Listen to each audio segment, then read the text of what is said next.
Tuhan, kami menyadari bahwa kami membutuhkan pertolongan-Mu untuk mengerti firman-Mu, untuk dapat menerima firman-Mu dengan hati dan pikiran kami, dan secara khusus kami dimampukan untuk dapat melakukannya serta mentaatinya. Tolong Tuhan, biar Kau sendiri menolong supaya ibadah ini bukan menjadi suatu ibadah yang rutin, bukan suatu kewajiban bagi kami, tapi kami sungguh mengalami hadirat Tuhan yang memberikan terus kami kehausan untuk menjadi anak-anak Tuhan dan bagaimana menjalani kehidupan Kristen di tengah dunia yang sulit ini. Kami sungguh mohon pertolongan-Mu ya Bapa. Berikan kami kelembutan hati untuk mau dibentuk, untuk mau dipimpin dan ditolong oleh Tuhan dalam menjalani kehidupan sesuai dengan kehendak Tuhan. Kami serahkan waktu ini, biar Tuhan sendiri menolong kami. Dalam nama Tuhan Yesus kami berdoa dan bersyukur. Amin. Saya undang untuk kita semua membuka Alkitab kita dari Keluaran pasal yang ke-17. Keluaran pasal yang ke-17, kita akan membaca dari ayat yang pertama sampai ayat yang ke-7. Saya akan bacakan bagi kita semua. Di Masa dan di Meriba, demikian judul perikop yang akan kita baca dan akan kita renungkan pada pagi hari ini. Keluaran pasal yang ke-17. Kemudian berangkatlah segenap jemaah Israel dari padang gurun Sin, berjalan dari tempat persinggahan ke tempat persinggahan sesuai dengan titah Tuhan. Lalu berkemahlah mereka di Rafidim, tetapi di sana tidak ada air untuk diminum bangsa itu. Jadi mulailah mereka itu bertengkar dengan Musa, kata mereka, "Berikanlah air kepada kami, supaya kami dapat minum." Tetapi Musa berkata kepada mereka, "Mengapakah kamu bertengkar dengan aku? Mengapakah kamu mencobai Tuhan? Hauslah bangsa itu akan air di sana." Bersungut-sungutlah bangsa itu kepada Musa dan berkata, "Mengapa pula engkau memimpin kami keluar dari Mesir untuk membunuh kami, anak-anak kami dan ternak kami dengan kehausan?" Lalu berseru-serulah Musa kepada Tuhan, katanya, "Apakah yang akan kulakukan kepada bangsa ini? Sebentar lagi mereka akan melempari aku dengan batu." Berfirmanlah Tuhan kepada Musa, "Berjalanlah di depan bangsa itu dan bawalah beserta engkau beberapa orang dari antara para tua-tua Israel. Bawalah juga di tanganmu tongkatmu yang kau pakai memukul sungai Nil dan pergilah. Maka aku akan berdiri di sana di depanmu di atas gunung batu di Horeb. Haruslah kau pukul gunung batu itu dan dari dalamnya akan keluar air sehingga bangsa itu dapat minum." Demikianlah diperbuat Musa di depan mata tua-tua Israel. Dinamailah tempat itu Masa dan Meriba, oleh karena orang Israel telah bertengkar dan oleh karena mereka telah mencobai Tuhan dengan mengatakan, "Adakah Tuhan di tengah-tengah kita atau tidak?" Demikian pembacaan firman Tuhan. Saudara, saya pikir mungkin banyak di antara kita pernah melihat gambar ini, bukan?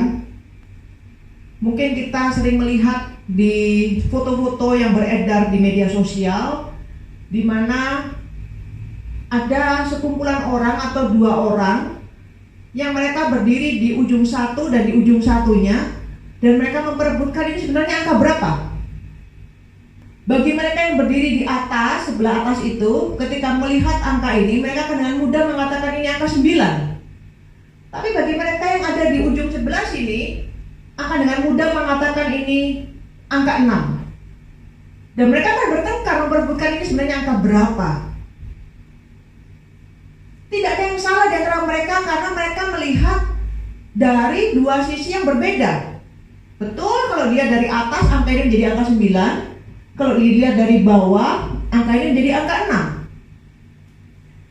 Ini seringkali menggambarkan bahwa banyak pertengkaran di antara kita, banyak pertengkaran di antara orang tua dengan anak, atau di antara saudara seiman, atau di antara saudara-saudara di rumah dan sebagainya.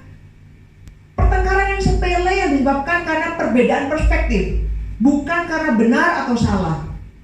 Jadi seseorang melihat dari sudut yang ini dan dia mengatakan seperti ini, sedangkan yang lainnya membantah mengatakan dari sudut sebelah sini dan mengatakan seperti ini. Dan karena kedua-duanya tidak terbuka untuk melihat perspektif yang lain dan hanya ngotot dengan perspektifnya, sehingga terjadilah pertengkaran itu, yang seharusnya tidak perlu dan dapat dihindari. Ini yang terjadi sering juga dengan orang tua dengan anak-anak, bukan? anak merasa orang tua tidak mengerti dia karena anak punya perspektifnya sendiri. Dan orang tua dengan perspektifnya sendiri, dengan pengalamannya juga menganggap anak ini kok sulit mengerti, sulit untuk diajar. Kalau keduanya tidak mau terbuka dari pandangan satu dengan yang lain, maka pertengkaran dalam keluarga itu tidak dapat dihindarkan. Dan tentu ini akan mempengaruhi komunikasi, akan mempengaruhi relasi, dan sebagainya. Saudara, sayangnya masalah perbedaan perspektif ini tidak hanya terjadi di antara anak orang tua atau di antara kita dengan teman dan sebagainya, tapi ini kita bawa dalam hubungan kita dengan Tuhan. Jadi seringkali kita memiliki kesalahpahaman tentang Tuhan, kita memiliki perbedaan perspektif dengan Tuhan, dan kita menyalahpahami Tuhan karena perbedaan itu, dan kita ngotot dengan pandangan kita, serta kita tidak terbuka tentang pandangan Tuhan terhadap hal tertentu itu. Ini akan mempengaruhi pertumbuhan iman kita. Dan tentu ini pasti mempengaruhi pengenalan kita akan Allah dan bagaimana kita berperilaku serta bersikap dalam kehidupan ini sebagai anak-anak Tuhan. Sehingga seringkali ada masalah-masalah iman, kelemahan iman, masalah-masalah kekecewaan, masalah-masalah kejengkelan, kemarahan mungkin terhadap Tuhan, dan sebagainya karena perbedaan perspektif ini. Nah, kita akan melihat apa saja sebenarnya perbedaan perspektif yang umum terjadi antara kita dengan Tuhan yang digambarkan dalam Keluaran pasal 17 yang tadi kita baca. Kita melihat kisah ini di zaman orang Israel ketika mereka berjalan di padang gurun, di mana Tuhan memimpin mereka keluar dari Mesir dan membawa mereka ke tanah Kanaan. Tapi apa yang terjadi itu sering sekali juga masih dialami dan terjadi dalam kehidupan kita orang Kristen zaman ini. Kita melihat, saudara, yang pertama, perbedaan yang pertama adalah, kita coba lihat ayat yang pertama ya, dari pasal yang ke-17. Kemudian berangkatlah segenap jemaah Israel dari padang gurun Sin, berjalan dari tempat persinggahan ke tempat persinggahan sesuai dengan titah Tuhan. Jadi kita melihat bahwa perjalanan bangsa Israel itu sesuai dengan pimpinan Tuhan. Jadi mereka tidak berjalan sendiri, mereka mau kemana, atau mereka jalan aja seenaknya kemudian sampai di mana capek berhenti. Tidak. Di pasal sebelumnya dikatakan bahwa Tuhan memimpin mereka melalui tiang awan dan tiang api untuk membawa mereka seharusnya berjalan ke arah mana dan harusnya berhenti di mana. Ketika tiang awan, tiang api itu berhenti, disitulah mereka seharusnya berhenti. Ketika berjalan lagi ke arah timur, barat, utara, atau selatan, kesanalah mereka seharusnya ikut berjalan.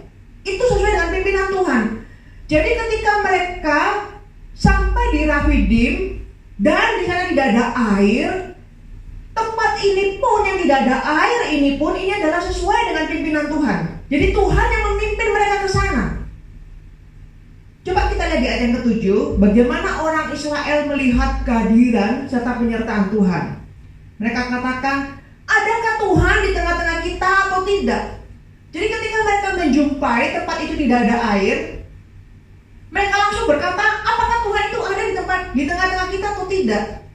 Jadi orang Israel itu melihat kehadiran Tuhan itu seharusnya diwujud nyatakan dengan pemenuhan kebutuhan mereka.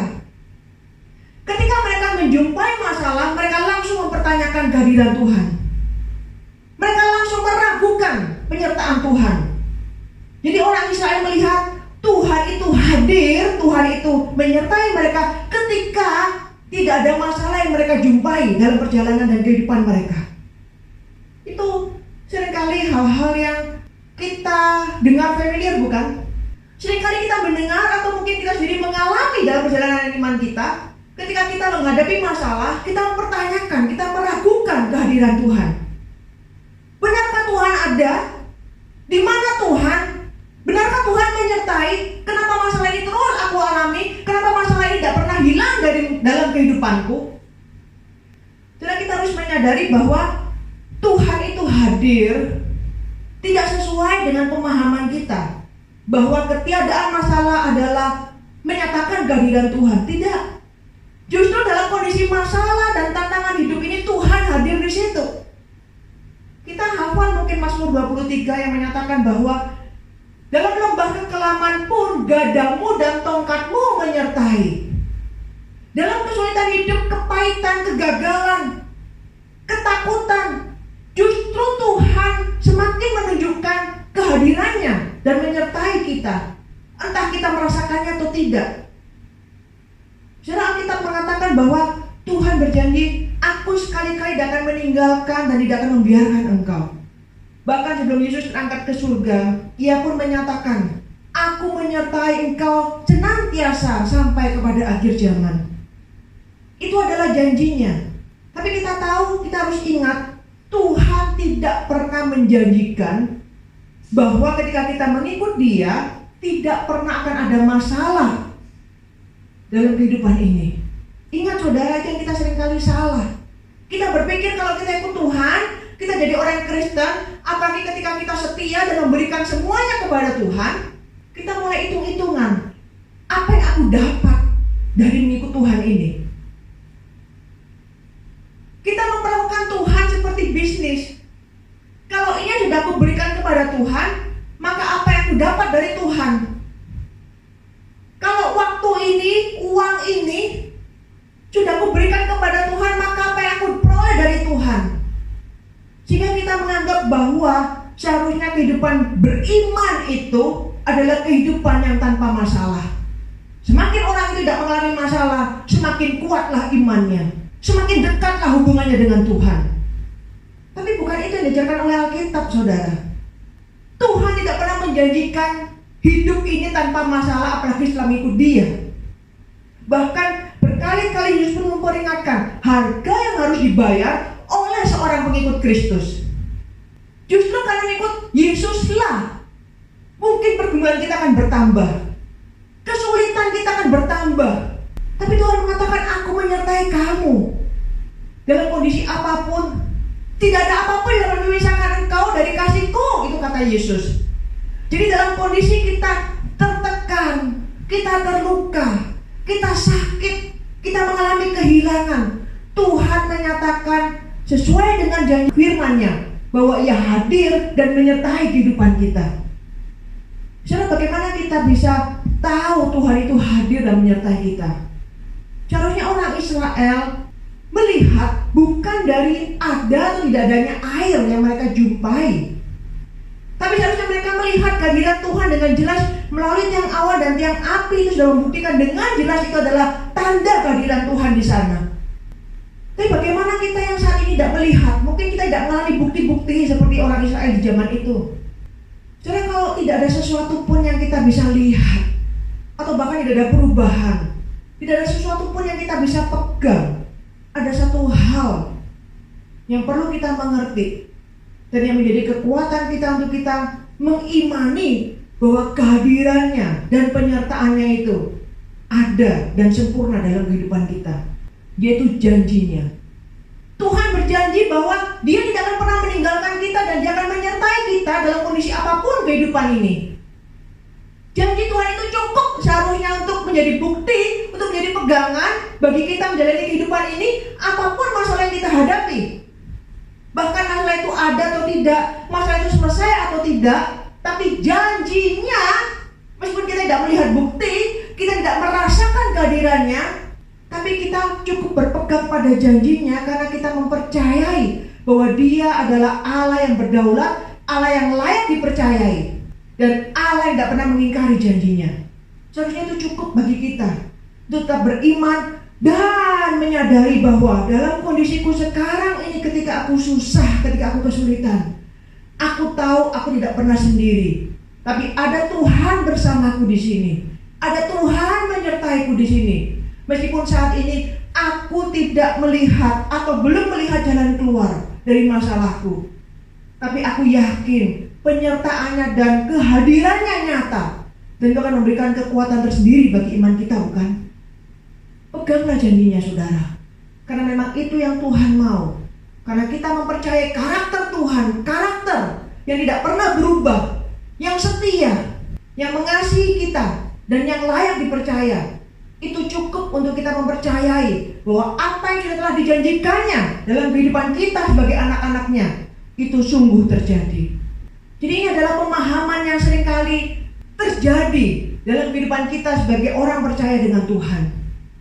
Tuhan menyatakan dengan jelas kehadirannya. Mungkin lewat hal-hal yang memang kita tidak tahu, kita tidak sadari. Dan seringkali kita menganggap Tuhan seharusnya hadir dalam kondisi seperti ini, dengan cara seperti ini, sesuai yang kita mau. Sehingga ketika itu tidak terjadi, kita menjadi kecewa dan meragukan kehadiran serta penyertaan Tuhan. Biar kita belajar untuk melihat, memegang janji Tuhan, bahwa Tuhan hadir dan nyata dalam kehidupan kita. Saudara, apalagi perbedaan atau kesalahpahaman antara orang Israel dengan Tuhan yang juga banyak terjadi dalam kehidupan orang Kristen zaman ini. Selain perspektif soal kehadiran dan penyertaan Tuhan yang seringkali berbeda antara orang Israel atau antara umat Tuhan dengan Tuhan, hal berikutnya yang kita bisa lihat adalah soal pemeliharaan Tuhan. Saudara, orang Israel meragukan Tuhan memelihara mereka. Karena apa? Karena jelas tidak ada air di situ. Mereka kehausan. Tapi Tuhan dengan jelas menyatakan bahwa Dia memelihara orang Israel. Saudara, ini bukan hal pertama yang kita lihat orang Israel ada pergumulan soal kebutuhan di padang gurun ini, di pasal ini. Tapi di pasal-pasal sebelumnya kalau kita baca, itu kita melihat mereka sudah mengalami beberapa pergumulan. Sebelumnya mereka juga pernah mengalami pergumulan, mereka tidak ada air di tempat yang lain. Bahkan juga tidak ada makanan. Tapi kita melihat bahwa di pasal di atasnya, pasal 16 itu, di situ pun Tuhan sudah menyatakan pemeliharaannya dengan memberikan mereka makan mana. Jadi setiap pagi Tuhan menurunkan mana itu, dan setiap petang Tuhan menurunkan burung untuk menjadi daging yang dapat mereka makan. Mana menjadi roti yang mereka makan di pagi dan siang hari, dan daging jadi makanan mereka di malam hari. Ini adalah pemeliharaan Tuhan. Terus seringkali perbedaan ini antara umat Tuhan dengan Tuhan dengan jelas menyatakan bahwa Dia memelihara umatnya. Tapi kenapa seringkali umat Tuhan kadang tidak merasakan pemeliharaan Tuhan? Karena adanya perbedaan perspektif. Cara Tuhan memelihara dan bagaimana Tuhan memelihara, itu yang seringkali menjadi perbedaan perspektif, sehingga seringkali orang Kristen menjadi lemah imannya dan kecewa terhadap Tuhan. Ketika tidak menjumpai air, orang Israel merasa kecewa. Dan mereka kembali meragukan Tuhan dan kembali meragukan pemeliharaan Tuhan. Bahkan di surat Alkitab di Perjanjian Baru, kita pun melihat janji Tuhan yang akan memelihara anak-anaknya. Tuhan mengatakan bahwa jangan khawatir akan hidupmu, apa yang akan kamu makan, kamu minum, kamu pakai. Kesusahan sehari dan pulang untuk sehari. Tuhan sangat peduli dan memperhatikan segala kebutuhan kita. Dia berjanji akan mencukupi segala kebutuhan anak-anaknya. Bahkan dikatakan bahwa bunga bakung pun yang tidak ditanam orang, yang ada di padang, Tuhan pelihara dengan begitu indahnya. Dan burung pun, makhluk kecil, tapi Tuhan juga pelihara hidup mereka dengan sempurna. Apalagi kita sebagai anak-anak Tuhan yang dikasihi Tuhan, yang sudah ditebus oleh darah Kristus, betapa Tuhan pasti akan memelihara kita lebih daripada ciptaan yang lain, bukan? Itu adalah janjinya dalam Alkitab yang kita bisa tahu. Tapi kenapa seringkali terjadi perbedaan perspektif? Karena cara dan bagaimana Tuhan memelihara, itu yang seringkali menjadi masalah bagi kita. Sedang kita mungkin menganggap bahwa ketika kita ada berkelimpahan, itu adalah bukti dari pemeliharaan Tuhan. Tapi ketika kita merasa tidak ada apa-apa, bahkan kita tidak tahu besok kita akan makan apa, tidak cukup persediaan untuk besok, kita merasa saat itu bahwa Tuhan sudah lalai terhadap janjinya dan pemeliharaannya mulai kita ragukan. Saudara, yang menarik, cara Tuhan memelihara umatnya itu bukan seperti yang kita bayangkan dan yang kita mau. Kalau kita melihat pola Tuhan memelihara dari sejak perjanjian lama sampai apa yang Tuhan ajarkan di perjanjian baru itu sama. Kita lihat di perjanjian lama cara Tuhan memelihara. Kita lihat bahwa ketika Tuhan memelihara orang Israel, kita lihat contoh aja yang paling jelas ya di pasal yang ke-16 ketika Tuhan memberi mana. Di situ dikatakan bahwa Tuhan itu memberikan perintah. Mana itu akan turun seperti embun di tengah-tengah orang Israel di pagi hari, dan orang Israel hanya diwajibkan untuk mengambil sesuai dengan keperluannya, secukupnya. Itu yang diperintahkan dengan jelas. Jadi tiap orang diukur. Seorang itu segomer itu cukup untuk kebutuhannya sehari itu.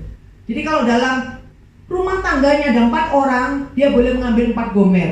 Kalau rumah tangganya ada 8 orang, dia boleh mengambil 8 gomer. Cukup untuk keperluan masing-masing orang. Dikatakan cukup untuk keperluan masing-masing orang. Jadi perintahnya jelas. Bahkan ketika ada orang Israel yang meragukan, jangan-jangan besok ini tidak turun lagi. Takut kalau jangan-jangan besok terjadi sesuatu, dan untuk jaga-jaga mereka ambil cukup banyak untuk persediaan besok.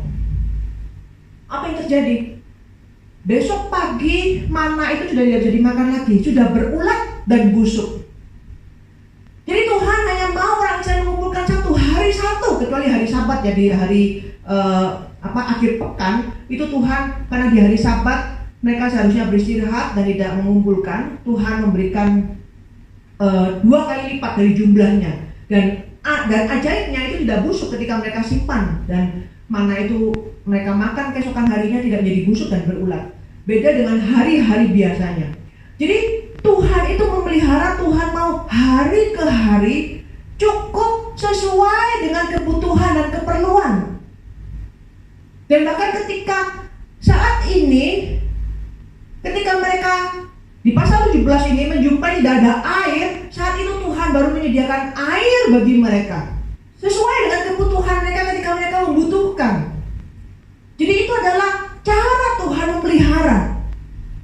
Saudara, kenapa Tuhan tidak mau orang Israel mengumpulkan banyak-banyak dan sebagainya dan diberikan peraturan seperti itu? Karena salah satu halnya tentu Tuhan tidak mau orang Israel itu menjadi serakah.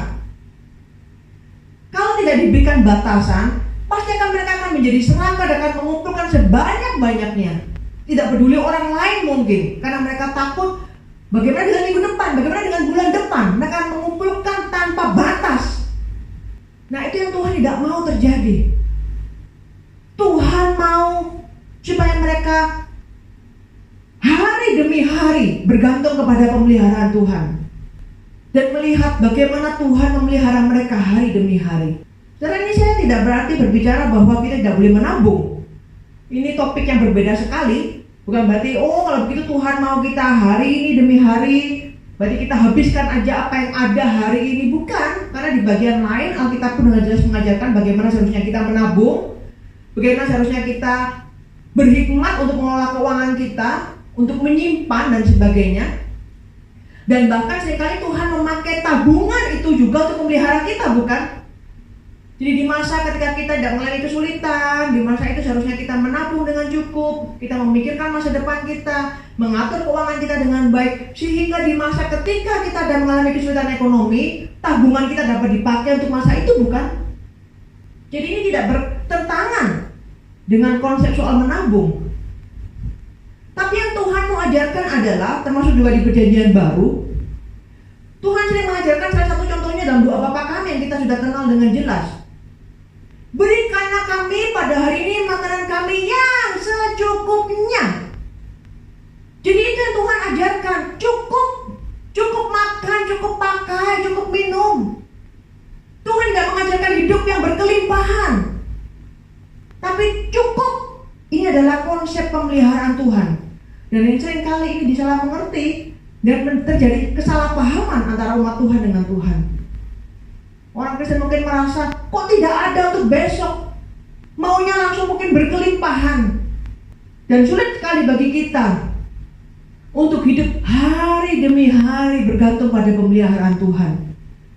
Kita mau saat ini kita memegang banyak, kita mau saat ini kita mendapatkan banyak berkat, mendapatkan banyak untuk kebutuhan kita di tahun-tahun mendatang. Sehingga ketika kita hanya ada cukup untuk hari ini atau minggu ini, kita merasa kita mulai kebingungan dan mulai mempertanyakan kenapa Tuhan tidak menolong dan memberkati kita. Padahal berkatnya cukup untuk setiap hari. Setelah kita coba belajar untuk mengembangkan kepekaan kita melihat apa yang sudah Tuhan berkati dalam kehidupan kita. Bagaimana pemeliharaannya nyata kita rasakan, termasuk di masa pandemi ini. Bagaimana Tuhan menolong, entah itu mungkin melalui bantuan pemerintah kah, melalui bantuan sosial kah, Melalui bantuan orang lain kah? Ataukah Tuhan memberi jalan dengan menyediakan pekerjaan atau penghasilan tambahan yang kita bisa peroleh di masa pandemi ini? Entah melalui sumber-sumber mana, tapi kita melihat bagaimana Tuhan mencukupkan kebutuhan kita, kebutuhan makan, minum, tempat tinggal, dan pakaian kita. Hari demi hari kita bisa lalui hidup ini dengan baik. Bukankah itu pemeliharaan Tuhan nyata? Mungkin kita kehilangan pekerjaan, kita kekurangan pendapatan yang kita peroleh saat ini tidak lagi seperti dulu sebelum pandemi ini terjadi. Tapi coba kita kembangkan kepekaan untuk melihat dalam kondisi kesulitan yang dialami begitu banyak orang di dunia, bagaimana Tuhan memelihara dengan sempurna hari demi hari. Dan itu yang Tuhan mau, untuk kita bergantung kepada Tuhan hari demi hari, untuk melihat pemeliharaannya waktu demi waktu. Mungkin kita tidak mendapatkan banyak, tapi itu cukup untuk kita bisa hidupi hari ini. Dan itu pun adalah pemeliharaan Tuhan. Bukan Tuhan tidak peduli, bukan Tuhan tidak mengerti, tidak mendengar, bukan Tuhan tidak memberkati. Tapi masalahnya, konsep pemeliharaan Tuhan dengan kita itu yang menjadikan jurang, sehingga kita sulit untuk bersyukur dan melihat bahwa Tuhan sebenarnya sudah memelihara kita dengan begitu baik. Kita tidak melihat cukup itu sebagai bentuk pemeliharaan Tuhan, karena kita tidak mau cukup. Dan kita tidak cukup dengan kata cukup itu, kita mau lebih. Itu seringkali yang menjadi masalah. Kita harus belajar menerima apa yang menjadi karakter Tuhan, apa yang menjadi pola Tuhan, dan bagaimana Tuhan menyatakan dirinya, pemeliharaannya, kehendaknya, pengaturannya atas hidup kita sebagai anak-anaknya, dan pengajarannya. Dan ini yang Tuhan ajarkan untuk kita belajar dengan kecukupan. Dan di sini kita akan menjadi perkaya dan melihat betapa luar biasanya Tuhan, betapa baiknya Tuhan memelihara, betapa Tuhan sudah mencukupkan kita sampai saat ini. Dan di bagian lain kita melihat bahwa tadi saya sudah sebutkan bahwa pemeliharaan Tuhan itu bukan hanya ketika Tuhan memberikan mana, burung, bahkan air ketika mereka membutuhkan. Bahkan tiang awan dan tiang api itu pun adalah bentuk pemeliharaan Tuhan. Suhu di padang gurun itu begitu ekstrim. Kalau siang begitu panas terik luar biasa, dan kalau malam bisa begitu dingin luar biasa.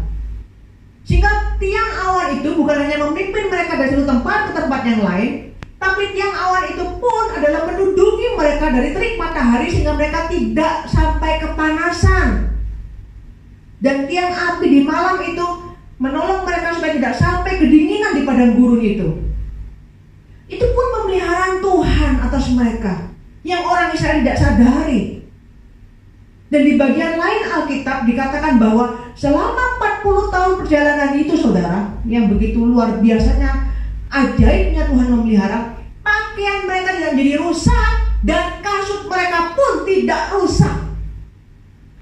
Bayangkan, kita kalau punya sepatu, kita pakai tiap hari dan kita harus jalan begitu lama tiap hari dan memakai sepatu yang sama. Saya pikir mungkin sepatu itu hanya bisa berumur 1 tahun atau 2-3 tahun paling lama, setelah itu akan rusak, kita tidak bisa pakai lagi. Tapi ini dipakai berjalan bukan di trotoar, tapi di padang pasir dengan suhu yang ekstrim yang bisa membuat kain atau mungkin kasut itu menjadi lapuk dan sebagainya. Di tempat yang berpasir, tempat yang berbatu dan sebagainya, yang mungkin bisa membuat kasut itu dengan begitu mudah robek. Tapi dikatakan bahwa Tuhan memelihara, bahkan sampai kasut mereka yang mereka pakai pun Tuhan perhatikan sehingga tidak menjadi rusak selama 40 tahun. Betapa ajaibnya Tuhan memelihara. Pemeliharaan yang sering kali tidak disadari dan memang tidak dilihat oleh orang Israel pada waktu itu. Mereka hanya melihat apa yang di depan mata, apa yang menjadi nafsu daging mereka. Aku mau makan daging, aku mau minum air. Jadi ketika itu tidak ada mereka melakukan pemeliharaan Tuhan.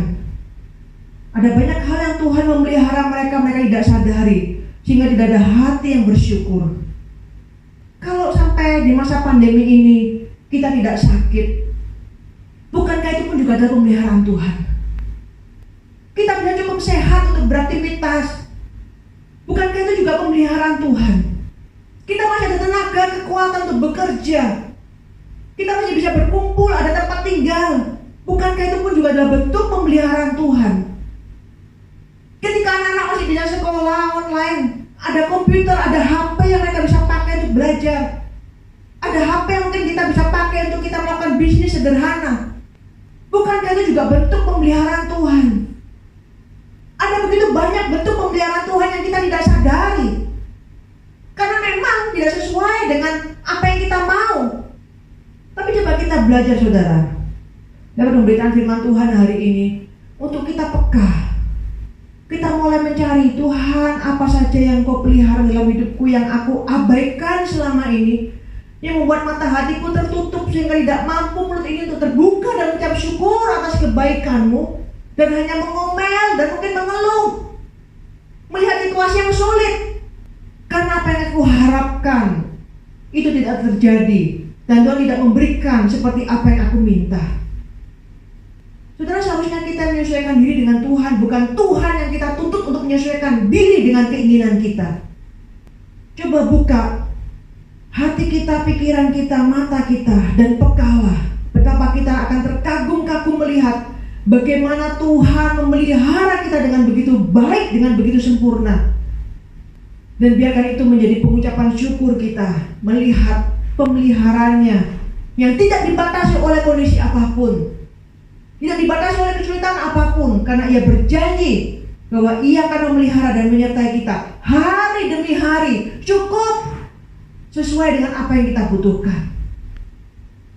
Sedang hal yang lain, kenapa Tuhan itu kok seperti itu? Kenapa Tuhan itu kok hanya mau memelihara kita hari demi hari dan memberikan kita hanya kecukupan hari demi hari? Seperti tadi saya sudah singgung sedikit, karena Tuhan mau orang Israel itu bergantung kepada Tuhan. Ini kita akan masuk ke kesalahpahaman ketiga yang dihadapi orang Israel dengan Tuhan di perikop yang kita bisa baca ini. Jadi Tuhan itu mau untuk orang Israel itu bergantung kepada Tuhan setiap saat. Tuhan sebagai Allah yang berdaulat dalam kehidupan manusia, dan kita adalah hamba-hambanya, anak-anaknya. Tuhan mau untuk setiap umat Tuhan itu bergantung penuh kepada Tuhan dan mencari Tuhan, dan selalu memohon akan pertolongannya, karena kita sadar bahwa kita tidak mampu menjalani hidup ini dengan kekuatan kita sendiri. Itu yang Tuhan mau untuk kita lakukan. Seharusnya saudara gampang sekali kalau untuk orang Israel ini ya, ketika mereka berjalan ke Rafidim, kemudian mereka tidak mendapati air, bukan? Mereka bisa saja, saya pikir dengan begitu gampang seharusnya, mereka datang menjumpai Musa. Atau mungkin mereka saling berbicara satu dengan yang lain. Oh, kok tidak ada air di tempat ini? Sudah beberapa hari kita jalan tidak ada air. Mari kita datang menghadap Tuhan. Mari kita memohon pertolongannya, sebagaimana Ia telah menolong kita di waktu-waktu yang kemarin. Kita pun meyakini bahwa saat ini pun Tuhan pasti akan melakukan mujizat yang sama untuk menolong kita, mengeluarkan air bagi kita.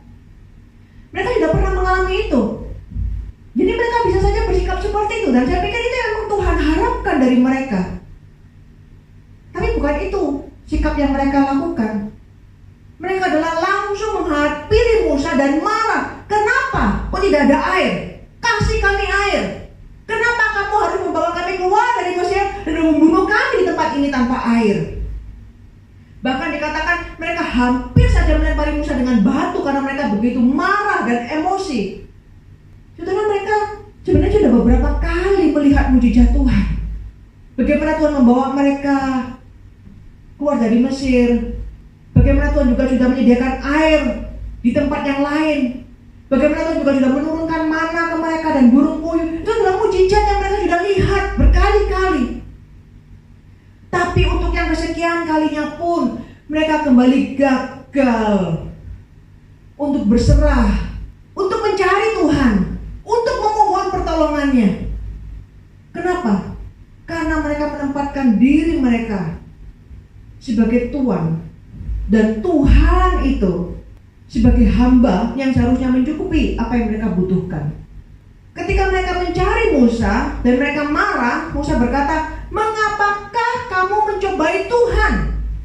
Dan di ayat yang ke-7 Dikatakan tempat itu diberi nama Masa dan Meriba oleh karena orang Israel telah bertengkar dan oleh karena mereka telah mencobai Tuhan. Jadi orang Israel itu mencobai Tuhan. Saudara, seharusnya Tuhan yang mencobai orang Israel. Dan itu yang memang Tuhan lakukan. Di pasal yang ke-16 ya, ayat yang keempat, berfirmanlah Tuhan kepada Musa, sesungguhnya aku akan menurunkan dari langit hujan roti bagimu, maka bangsa itu akan keluar dan memungut tiap-tiap hari sebanyak yang perlu untuk sehari, supaya mereka ku coba apakah mereka hidup menurut hukumku atau tidak. Jadi seharusnya memang Tuhan yang mencobai orang Israel, bukan orang Israel yang mencobai Tuhan. Itu kebalik. Kenapa kan? Apa arti dari mencoba itu? Kalau dalam kehidupan kita ya, misalnya seorang bos mau pekerjakan karyawannya, dia lihat, aku akan ngetes, coba benar nggak karyawanku ini adalah orang yang baik seperti yang ditulisnya misalnya. Wah, dia punya keahlian ini, itu, dia bisa ini, bisa itu. Kemudian dites, dilihat, mungkin dikasih pekerjaan ini, dikasih tugas ini, dilihat apakah dia mampu menyelesaikan pekerjaan itu. Ketika dia mampu, dia ternyata lolos dari tesnya. Ternyata dia sesuai, dia lulus, begitu kan? Jadi bosnya yang mencoba, mengetes, menguji sejauh mana kemampuan dari karyawannya ini. Bukan sebaliknya, saudara. Karyawan yang menguji bosnya, sejauh mana bosnya itu adalah bos yang hebat atau berkompeten atau punya kemampuan yang seperti apa. Kenapa? Karena karyawannya ini bergantung pada bosnya. Bosnya yang menentukan apakah dia mau untuk mengambil karyawannya ini sebagai pegawainya atau tidak. Atau orang dalam pengadilan, seorang yang bersalah, terdakwa dan sebagainya, itu didudukkan di satu kursi dan dilihat apakah betul seperti tuduhan bahwa dia melakukan kesalahan seperti itu. Jadi hakim yang akan menilai dari saksi-saksi, dari penjelasan, bukti-bukti dan sebagainya, dinilai apakah dia memang bersalah atau tidak. Dia dites, dia diuji. Dia mengalami pengujian untuk melihat sejauh mana pengakuannya ketika dia mengatakan aku tidak bersalah dengan semua saksi yang ada ini. Dia lolos atau tidak, itu nanti hakim yang akan memutuskan. Saudara, ketika orang Israel mencoba Tuhan, itu seperti menguji Tuhan. Mereka mendudukkan Tuhan di satu kursi dan melihat apakah betul Engkau adalah Tuhan yang layak untuk memerintah, adalah Tuhan yang berdaulat dalam kehidupan kami. Jadi mereka yang kasih Tuhan tes-tes itu. Seharusnya guru yang memberikan tes kepada murid, bukan murid yang ngetes gurunya, bukan. Tapi ini orang Israel yang ngetes Tuhan, mencobai Tuhan. Apakah betul Engkau Tuhan? Apakah betul Engkau Allah yang Maha Kuasa? Apakah betul Engkau adalah Allah yang memelihara? Apakah betul Engkau adalah Allah yang berdaulat? Dengan cara apa? Ini loh kehidupan di padang gurun. Karena nggak ada air, bisa nggak kasih air. Nggak ada makanan, bisa nggak kasih makanan. Ada kesulitan ini, karena apa yang kau lakukan untuk menolong kami dari masalah ini? Itu cara orang Israel menguji Tuhan. Dan itu berdosa, saudara. Betapa beraninya kita tidak sadar, kita pun juga melakukan hal yang sama dalam kehidupan kita, bukan? Kita menguji Tuhan, apakah betul Tuhan itu hadir dalam kehidupanku? Apakah betul janjinya itu layak dipercaya? Sekarang ada masalah seperti ini. Bagaimana Tuhan menjawab doaku? Bagaimana Tuhan menyelesaikan masalah ini? Apa yang akan Tuhan lakukan sekarang dengan perkara ini? Apakah yang Tuhan lakukan dengan pandemi ini? Hati-hati, saudara. Jangan sampai kita menguji Tuhan. Apakah Tuhan betul adalah Allah yang berdaulat? Kenapa dia tidak menyelesaikan masalah pandemi ini dengan segera? Kenapa dia tidak menyelesaikan masalah sakit penyakit, masalah kematian, masalah ekonomi yang mulai bangkrut di sana sini, masalah kesulitan? Kenapa Tuhan tidak segera menyelesaikan? Apakah betul dia itu Tuhan? Kita tidak sadar perilaku kita, sikap kita, mungkin kita sering mencobai Tuhan dalam kehidupan kita. Seharusnya Tuhan yang mencoba. Kenapa Tuhan bawa mereka ke tempat di mana tidak ada air? Sebelumnya Tuhan pernah bawa orang Israel ke tempat di mana sudah ada air di situ. Kalau kita lihat ya di pasal yang ke-15 ayat yang terakhir itu dikatakan, ini sebelum peristiwa di Masa dan Meriba itu. Sesudah itu sampailah mereka di Elim. Di sana ada 12 mata air dan 70 pohon korma. Lalu berkemahlah mereka di sana di tepi air itu. Ada masa Tuhan menyediakan, semua sudah tersedia. Tapi ada kalanya Tuhan mencoba mereka dengan membawa mereka ke tempat di mana tidak ada air, karena Tuhan ingin menguji hati mereka dan melihat bagaimana respon mereka. Apakah mereka mencari Tuhan? Apakah mereka mengingat Tuhan? Apakah mereka memohon belas kasihan dan pertolongannya atau tidak? Dikatakan Tuhan mencoba mereka, dan memang seharusnya seperti itu. Apakah mereka setia kepada Tuhan atau tidak? Saudara, seringkali dalam masalah hidup kita itu ada banyak faktor, tapi ada salah satu mungkin itu adalah bagian dari cara Tuhan mencoba kita melihat apakah hati kita tetap melekat kepada Tuhan atau tidak. Apakah kita mengasihi Tuhan atau tidak? Apakah kita mentaati Tuhan atau tidak? Bukan sebaliknya. Masalah itu kita pakai untuk menyerang dan mencoba Tuhan. Kenapa kok ada masalah Tuhan? Apakah kok Allah yang hadir atau tidak? Kebalik, saudara. Tanpa disadari atau tidak, banyak orang Kristen yang bersikap seperti dalam kehidupannya. Harap dari pembacaan firman Tuhan dan renungan firman Tuhan hari ini, kita kembali mengoreksi hati kita dan melihat dan mengubah hati dan sikap kita kepada Tuhan. Sadar diri bahwa aku ini hamba yang seharusnya memang diuji sejauh mana hatiku melekat kasihku kepada Tuhan, ketaatanku kepada Tuhan, dan memakai masalah yang ada yang Tuhan izinkan terjadi ini untuk tetap memegang janjinya, untuk tetap beriman kepadanya, untuk terus memohon belas kasihan dan pertolongannya. Bukannya masalah demi masalah kita jadikan serangan kepada Tuhan untuk meragukan pemeliharaannya, meragukan kehadirannya, meragukan caranya menjawab dan menolong kita, bahkan meragukan kedaulatannya sebagai Allah. Khususnya di masa pandemi ini, saudara, kesulitan yang berbulan-bulan kita jalani, bahkan akan berbulan-bulan lagi mungkin di depan yang tidak tahu seperti apa kondisinya.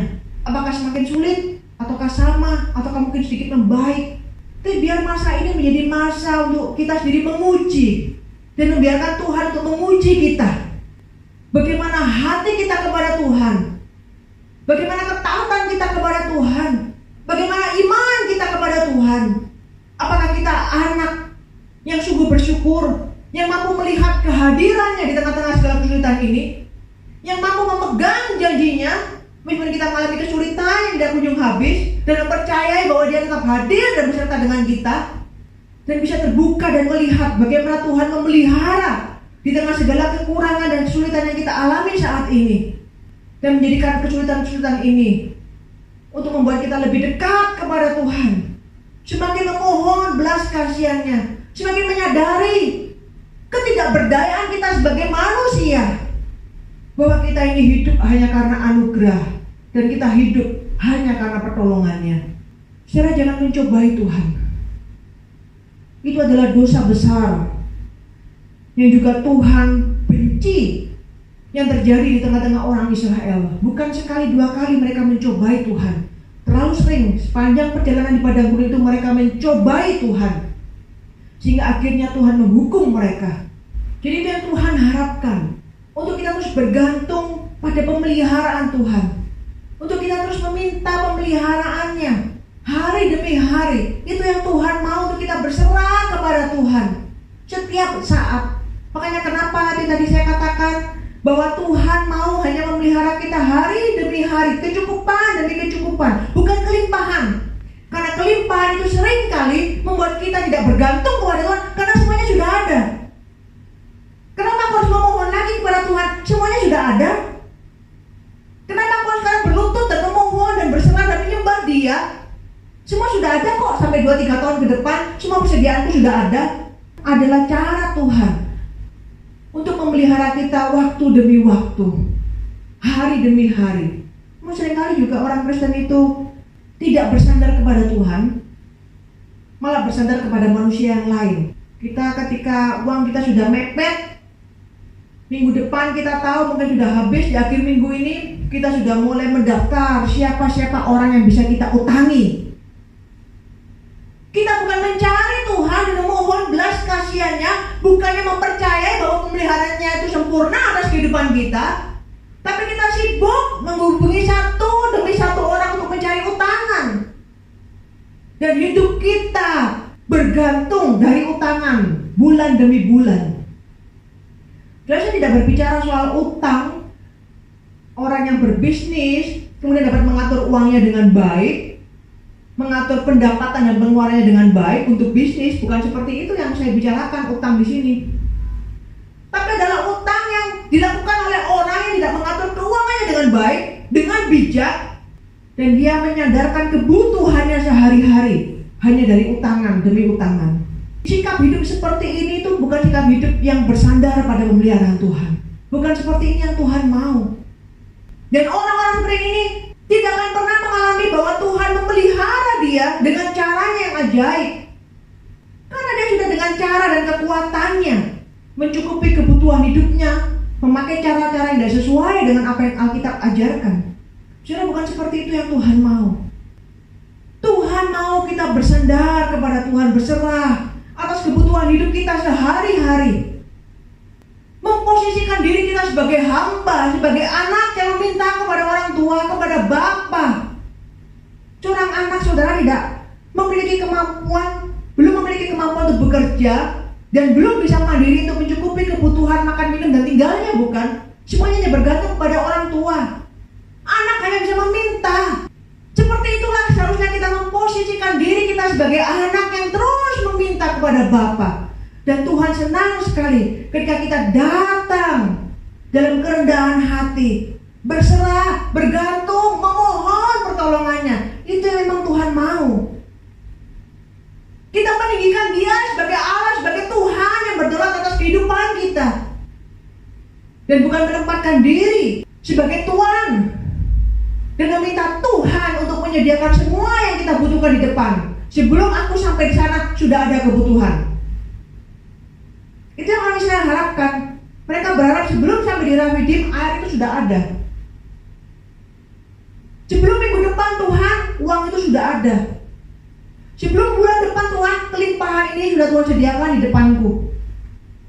Kita membuat Tuhan menjadi hamba dan menjadikan diri kita sebagai Tuhan yang harus dipenuhi, dan meminta Tuhan harusnya mengerti dong kapan aku membutuhkan ini, dan seharusnya itu semua sudah tersedia sebelum hari yang aku butuhkan itu tiba. Saudara, betapa kita tidak sadar seringkali betapa kurang ajarnya kita bersikap di hadapan Tuhan. Dan kadangkala kita memakai kekurangan ajaran itu dan kita membungkusnya dengan kata-kata iman. Itulah seharusnya orang beriman seperti itu. Itu bukan iman, saudara, itu kurang ajar. Kita tidak memposisikan diri sebagai hamba yang memohon belas kasihan Tuhan, tapi sebagai Tuhan yang memerintah. Seharusnya Tuhan mengerti dan menyediakan kapan apa yang aku butuhkan itu kapan harus ada. Saudara, biar kita belajar dari hari ini apa yang kita pelajari renungan ini. Kita kembali menyesuaikan diri kita dengan cara pandang Tuhan. Kita menjadikan diri kita sebagai murid yang mau belajar, yang mau dibentuk, menyadari segala kesalahan kita mungkin selama ini. Kalau tidak, iman kita tidak akan pernah bertumbuh. Kita tidak akan mengalami hidup yang berkemenangan, yang berkelimpahan, ucapan syukur. Karena kita akan merasakan kesulitan, kekecewaan. Karena kita merasa bahwa Tuhan itu begitu jauh dan tidak mendengar. Dan apa yang dilakukannya berbeda dengan semua yang kita harapkan dan kita pikirkan. Makanya kita sekarang harus belajar untuk menyesuaikan diri dengan Tuhan. Belajar untuk menerima perspektifnya, untuk mengenal perspektifnya. Belajar untuk menerima cara-caranya. Cara-cara yang Tuhan lakukan untuk menyatakan kehadirannya, untuk menyatakan pemeliharaannya, dan untuk menyatakan bahwa Dia adalah Allah yang berdaulat, yang seharusnya kita berseru dan berserah kepadanya. Kita mentuhankan Tuhan dalam kehidupan ini dengan berserah dan memohon untuk Dia menolong kita dalam kehidupan ini. Saudara, di masa sulit seperti pandemi ini, kalau kita tidak menyesuaikan diri perspektif kita dengan Tuhan, kita akan mengalami kelelahan. Hati kita akan lelah, emosi kita akan lelah. Kerohanian kita juga akan lelah, karena kita mengalami kekecewaan demi kekecewaan, karena kita salah mengerti Tuhan, kita salah paham terhadap Tuhan. Sehingga masa pandemi ini benar-benar akan menjadi masa padang gurun bagi kita seperti orang Israel pada saat itu. Hanya ada kekeringan, hanya ada kesulitan, dan menjadi masa yang begitu panjang, begitu berat untuk dijalani. Tapi ketika kita belajar untuk menyesuaikan cara pandang kita dengan Tuhan, kita belajar menerima perspektifnya dalam kehidupan kita. Biar masa pandemi ini bukan menjadi masa padang gurun yang harus kita lalui, tapi masa padang rumput. Karena kehadirannya yang nyata bagi kita, pemeliharannya yang cukup bagi kita memelihara, dan juga Ia memberikan kesegaran bagi kita setiap saat, sehingga kita tidak pernah letih, tidak pernah lesu, tapi kita memiliki harapan dan kekuatan. Sehingga seperti domba-domba yang digiring oleh gembalanya di padang rumput, demikianlah kita merasakan masa-masa ini. Meskipun dunia mengalami begitu hal yang berat, dan kita pun tidak terlepas dari masalah yang kita hadapi dengan dampak dari pandemi ini, tapi kehadirannya dan pemeliharaannya, janjinya yang nyata dalam kehidupan kita, yang menjadikan kita tetap memiliki kesegaran secara jiwa dan emosi dan kerohanian. Dan kita menjalani masa-masa di depan yang tidak menentu dan tidak pasti ini dengan kepastian akan janjinya yang selalu bersama dengan kita, memelihara kita dan menopang kehidupan kita. Tuhan memberkati. Mari kita berdoa. Tuhan, ampuni kami yang seringkali berlaku seperti orang Israel yang salah paham terhadap Tuhan. Kami memiliki perspektif kami sendiri yang kami bangun, yang kami pikir bagaimana untuk menentukan kehadiran Tuhan dan penyertaan Tuhan ketika segala sesuatunya tidak ada masalah dalam kehidupan kami. Tapi ketika ada masalah, kami mulai meragukan kehadiran dan penyertaan-Mu. Ampuni kami, Tuhan. Ampuni kami juga, Tuhan, yang tidak merasa cukup dengan pemeliharaan Tuhan, tapi mengharapkan lebih. Dan tidak menyadari bagaimana Tuhan memelihara kami dengan begitu luar biasa baik, sehingga sulit sekali mulut ini untuk mengeluarkan ucapan syukur, karena kami selalu tidak merasa puas dengan apa yang Tuhan beri dalam kehidupan ini. Karena apa yang kami minta, bagaimana kami melihat pemeliharaan Tuhan berbeda dengan cara-Mu memelihara kami. Ampuni kami, Tuhan. Ampuni kami juga, Tuhan, yang seringkali bersikap seperti seorang Tuhan yang mencobai Engkau dan melihat apakah Engkau mampu menyelesaikan masalah demi masalah dalam kehidupan kami, dan menuntut Engkau untuk menjadi hamba yang menyiapkan segala sesuatu yang kami butuhkan. Tuhan, ampuni kami yang kurang bergantung. Ampuni kami yang kurang memposisikan diri kami sebagai seorang hamba, sebagai seorang anak yang seharusnya menyembah, yang seharusnya berserah, yang seharusnya bergantung kepada Engkau Allah yang berdaulat, yang seharusnya merelakan diri untuk dicobai oleh Tuhan. Apakah kami cukup beriman kepadamu? Apakah kami cukup mengasihi Engkau? Apakah kami cukup mentaati Engkau? Bukannya kami yang berbalik mencobai Engkau dengan segala masalah yang kami hadapi di dunia ini, dan menuntut Engkau untuk menyelesaikannya bagi kami. Tuhan, ampuni kami Bapa yang seringkali salah paham terhadap Tuhan. Tolong berikan kami kerendahan hati untuk mau belajar. Tolong Roh Kudus menolong kami untuk mengubah perspektif, supaya kami dapat menerima bagaimana cara Tuhan menyatakan diri-Mu kepada kami, mengenal Engkau dengan benar, bukan dengan memakai cara pikir kami, tapi bagaimana Engkau sendiri ingin dikenal oleh kami. Tuhan, berikan kami pemahaman yang benar tentang Tuhan, sehingga kami boleh bersikap sebagaimana anak-anak yang Tuhan mau untuk kami jalani hidup ini sebagai anak Tuhan. Di tengah-tengah masa pandemi yang begitu sulit ini, Tuhan, kami tolong Tuhan, supaya kami tetap mengalami Engkau secara nyata, mengalami kehadiran-Mu dan memegang janji-Mu bahwa Engkau tidak pernah meninggalkan kami. Kita mengalami pemeliharaan-Mu yang cukup bagi kami, dan membuat kami untuk hari demi hari semakin bergantung dan mencari Tuhan, dan menjadikan masa ini, membiarkan diri kami untuk dicobai oleh Tuhan, sehingga ketika masa ini berlalu, kami pun keluar menjadi pemenang-pemenang yang teruji bahwa kami adalah anak-anak yang sungguh mengasihi Tuhan dan tidak meninggalkan Tuhan dalam kondisi apapun, yang semakin mengenal Tuhan, yang semakin beriman kepada Tuhan, yang semakin matang kerohanian kami, bukan lagi seperti anak-anak, tapi menjadi orang-orang Kristen yang dewasa rohaninya. Tolong Tuhan, Kau mendengar doa kami. Dalam nama Tuhan Yesus kami berdoa dan bersyukur.